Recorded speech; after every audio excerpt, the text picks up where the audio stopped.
Hello students, आज हम start करने वाले हैं। हमारा जो चैप्टर होगा ना आज का, वो है लिमिट। आज लिमिट पढ़ने वाले हैं हम। अब देखो, लिमिट पढ़ने से पहले मैं आपको कुछ इसकी इंपॉर्टेंस बताता हूँ जो हमारे एग्जाम में है। लिमिट हमारे एग्जाम के पर्सपेक्टिव से बहुत ही इंपॉर्टेंट टॉपिक है। लिमिट, कंटिन्यूटी एंड डिफरेंशिएबिलिटी, ये तीनों चैप्टर हम पढ़ेंगे। तीनों चैप्टर हमारे मैथमेटिक्स में, इन चैप्टर्स में क्या है कि मेनली जो होता है ना, वो कैलकुलेटिव पार्ट आता है। किसी भी चैप्टर को आप पढ़ेंगे उसमें कैलकुलेटिव पार्ट आता है। पर ये तीन चैप्टर ऐसे होंगे हमारे, इनमें कुछ थ्योरेटिकल कंसेप्ट्स भी होंगे जो डायरेक्टली आपको याद करने होंगे।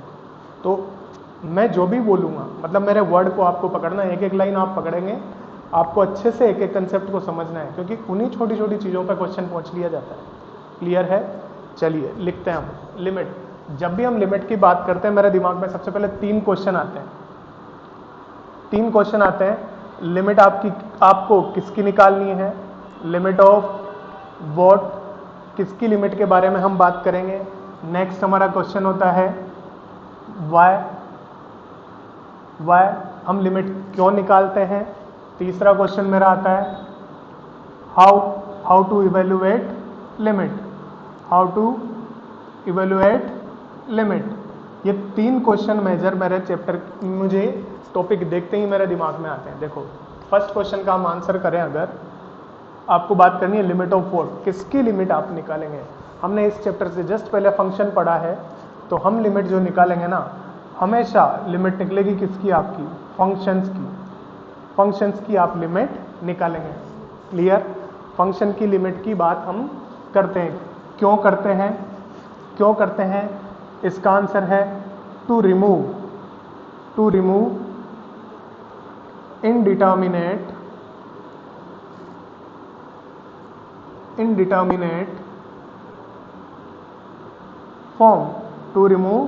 indeterminate form.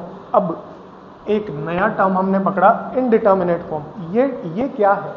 इनडिटर्मिनेट फॉर्म क्या है? देखो, मैं क्या करूँगा, फंक्शन में अगर आप कोई वैल्यू डालते हैं ना, तो आपका फॉर्म ऐसा कुछ दिखे, 0/0 जैसा बन जाए, इनफाइनाइट बाय इनफाइनाइट जैसा बन जाए। क्लियर? 0 डॉट इनफाइनाइट बने, इनफाइनाइट माइनस इनफाइनाइट जैसा कुछ बने। ऐसा कुछ अगर बनता है क्वेश्चन में, जैसे एग्जाम्पल में बात करूं, एग्जाम्पल मैंने लिख दिया एक फंक्शन जिसे मैं लिख रहा हूं x square minus 1 upon x minus 1, ऐसा कुछ लिख दें आप। यहाँ पे आप x इक्वल टू 1 डालें, ऊपर बना 0, नीचे बना 0। ये टर्म कैसा है बच्चों? अनडिफाइंड। 0/0 एक अनडिफाइंड टर्म है, तो ये टर्म जो आता है हमारा, इसी को हम बोलते हैं इनडिटर्मिनेट फॉर्म। मैं आपको इनडिटर्मिनेट फॉर्म सारे लिख के दे रहा हूँ। अपने 7 टाइप के होते हैं, है ना भाई? 7 इनडिटर्मिनेट फॉर्म होंगे। जो 7 इनडिटर्मिनेट फॉर्म पढ़ते हैं, 4 ये हुए। नेक्स्ट इनडिटर्मिनेट फॉर्म है आपका 1 to the power infinite, next होगा 0 to the power 0 and infinite to the power 0। ये 7 इनडिटर्मिनेट फॉर्म है, 4, 5, 6 और 7। देखो, इन्हें मैंने तीन अलग अलग फैमिलीज में कैटेगराइज कर दिया, दिस एंड दिस। ये जो 3 फैमिलीज मैंने बनाई इनडिटर्मिनेट फॉर्म की, ये सिंपली मैंने इसलिए बनाई है कि इस टाइप की फैमिली को हम अलग मेथड से सॉल्व करेंगे। इसके लिए एक स्पेसिफिक मेथड होगा हमारे पास, इस टाइप की फॉर्म्स के लिए भी हमारे पास एक स्पेसिफिक मेथड होता है। इसलिए मैंने इनको फैमिलीज में डिवाइड कर दिया। अब एक और चीज़ यहाँ आप देखिएगा, ये जो फॉर्म है ना 0/0, इसी फॉर्म से ये फॉर्म बना है, ये फॉर्म बना है, ये फॉर्म बना है, ये फॉर्म बना है और ये भी बना है। 0/0 से ही ये बने हैं, बस दिखेगा अलग अलग आपको क्वेश्चन में। देखो कैसे, इनफाइनाइट दिया हुआ है, इनफाइनाइट बाय इनफाइनाइट।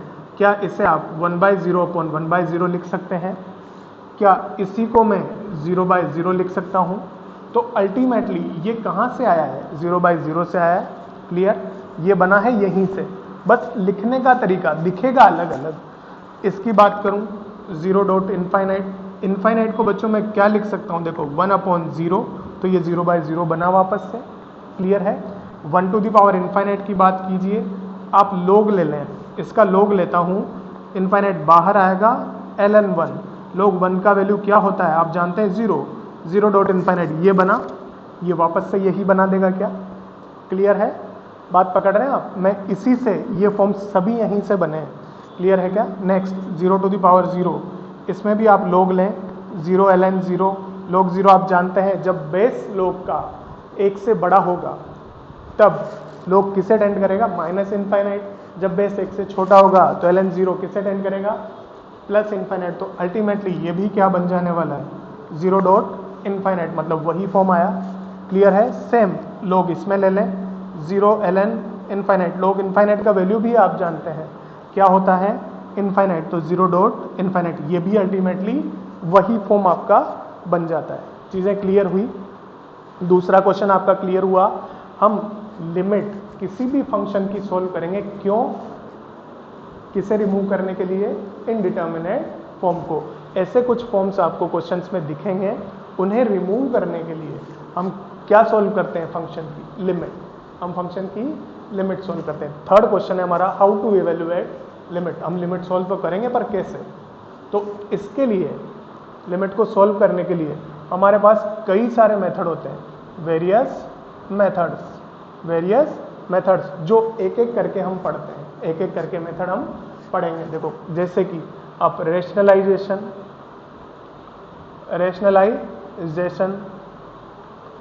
एक मेथड होता है फैक्टराइजेशन, एक हम यूज करते हैं LHR, एल हॉस्पिटल रूल, सुना हो कई लोगों ने, एल हॉस्पिटल रूल, LHR। और कुछ स्पेसिफिक फॉर्म आते हैं, स्पेसिफिक फॉर्म्स, बाइनोमियल लिमिट। तो ये कई सारे मेथड्स हैं जो बारी बारी हम पढ़ेंगे। क्लियर है आपको? फटाफट से ये कॉपी करें, फटाफट से आप कॉपी करें, हम आगे कंटिन्यू करते हैं।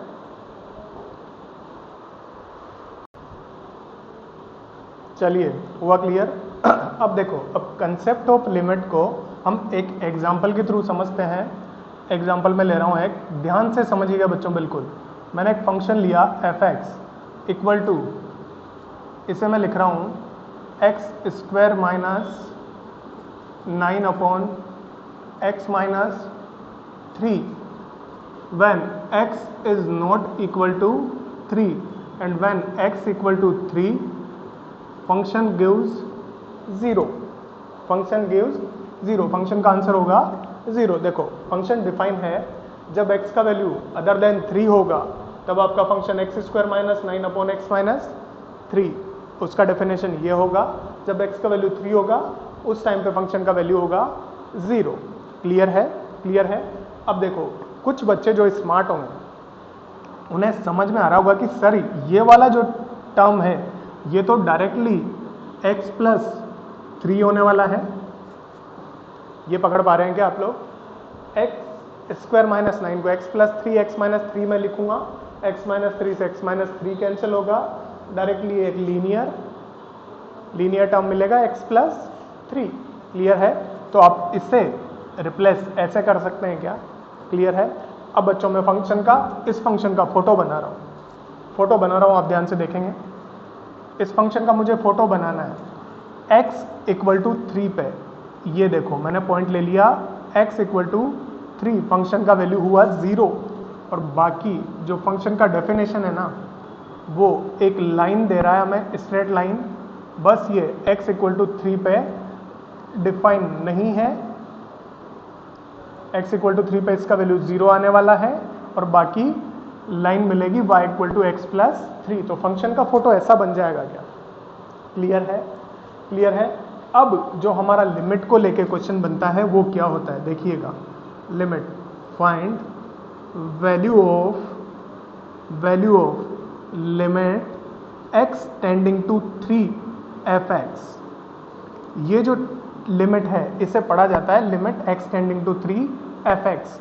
मतलब इसका मतलब क्या हुआ? देखो ध्यान से समझना जो मैं कंसेप्ट समझा रहा हूँ।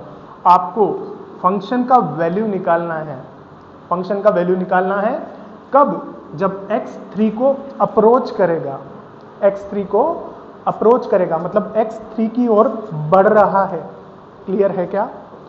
एग्जैक्ट 3 पे हमें वैल्यू नहीं चाहिए, हमें x को किसे टेंड करवाना है? 3। इसे पढ़ा जाता है x टेंडिंग टू 3। x जब 3 की ओर बढ़ेगा आपको फंक्शन का वैल्यू निकालना है। क्लियर है? तो देखिएगा, ये फंक्शन का फोटो था।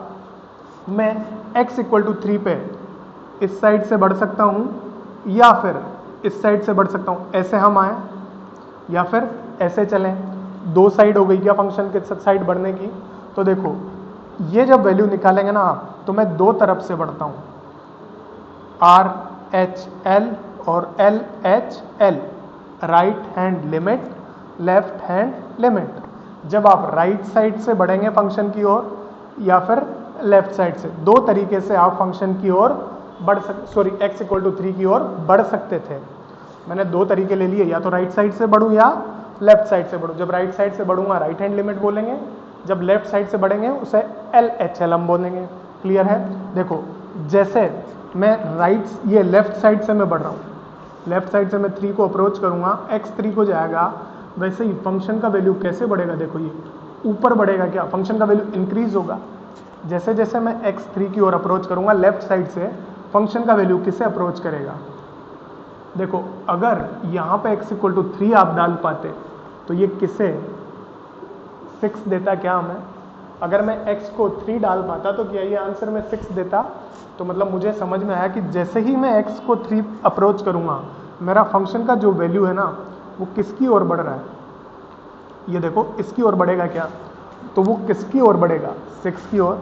फंक्शन का वैल्यू क्या होगा? 6 को अप्रोच करेगा। वैसे ही आप जब राइट साइड से अप्रोच करेंगे तो देखो, फंक्शन का वैल्यू धीरे धीरे नीचे आएगा, और वो भी किसको अप्रोच कर रहा है? 6 को कर रहा है। क्लियर है? जब लिमिट की बात होती है ना बच्चों, तो लिमिट की बात करते हैं हम किसी पॉइंट के नेबरहुड में, किसी पॉइंट के नेबरहुड में। मुझे यहाँ बात करनी है x के नेबरहुड में, ये राइट नेबर, ये लेफ्ट नेबर। देखिएगा, ध्यान से देखिएगा, राइट साइड जब मैं राइट से अप्रोच कर रहा हूँ, जब मैं फंक्शन को राइट से अप्रोच कर रहा हूँ, देखिएगा लिमिट कैसे लिख रहा हूँ मैं?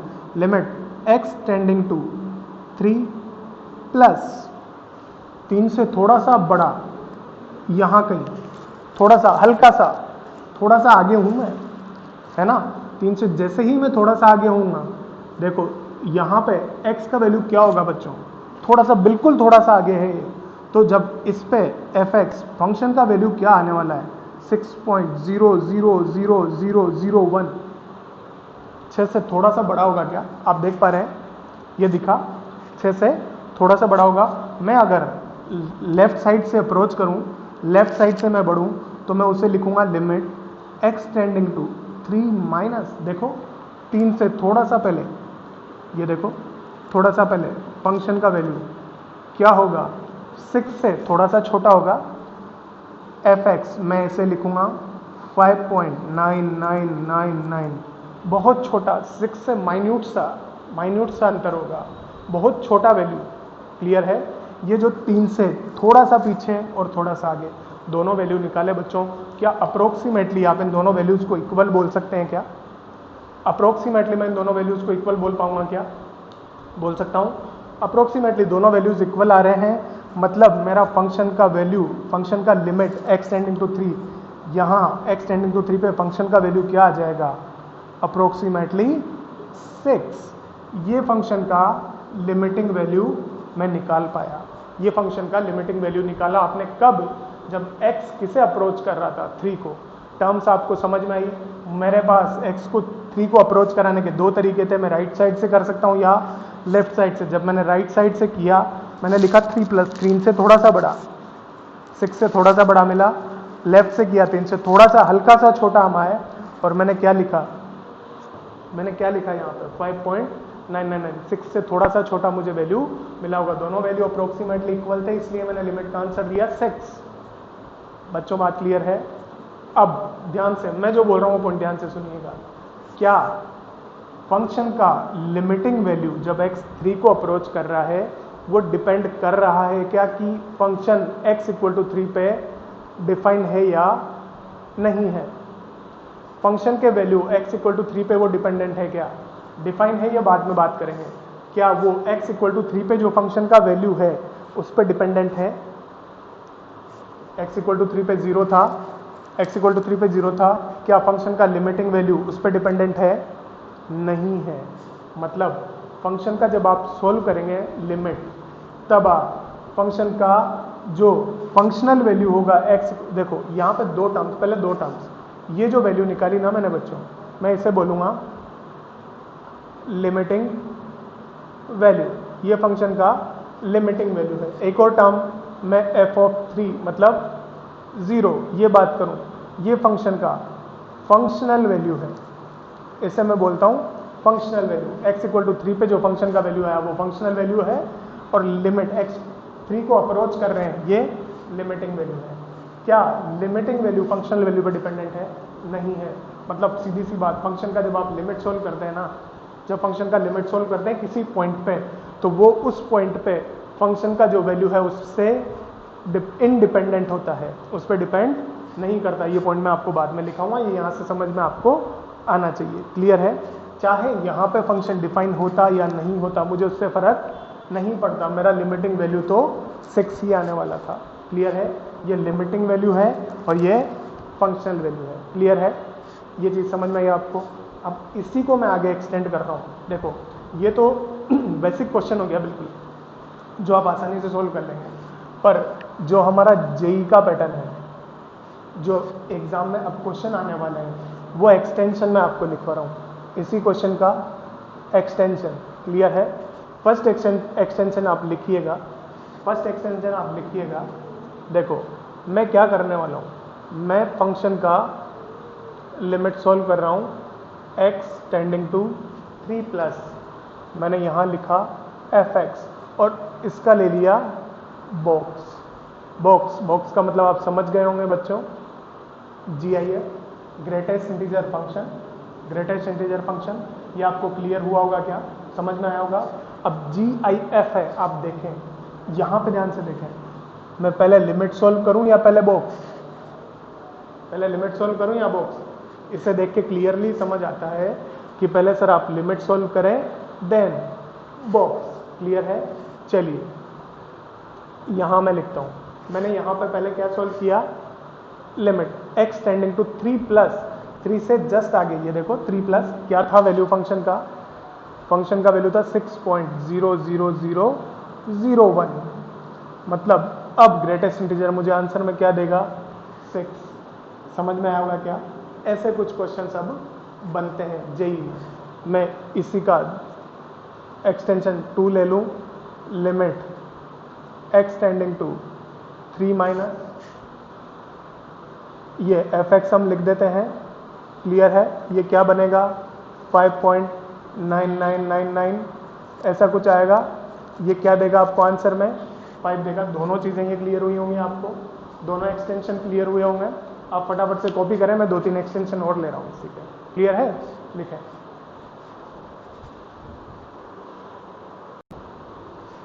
लिखा? अब देखें, देखो थर्ड जो एक्सटेंशन में लिख रहा हूँ ना बच्चों, ध्यान से समझिएगा। मैं यहाँ लिख रहा हूँ limit x tending to 3fx। यहाँ मैंने राइट हैंड लिमिट सॉल्व की थी, लेफ्ट हैंड लिमिट सॉल्व की। अब मैं फंक्शन का लिमिटिंग वैल्यू निकालूंगा। पहले फंक्शन का लिमिटिंग वैल्यू निकाला जाएगा, देन बॉक्स सॉल्व किया जाएगा। तो फंक्शन का लिमिटिंग वैल्यू क्या दिख रहा है आपको? 6।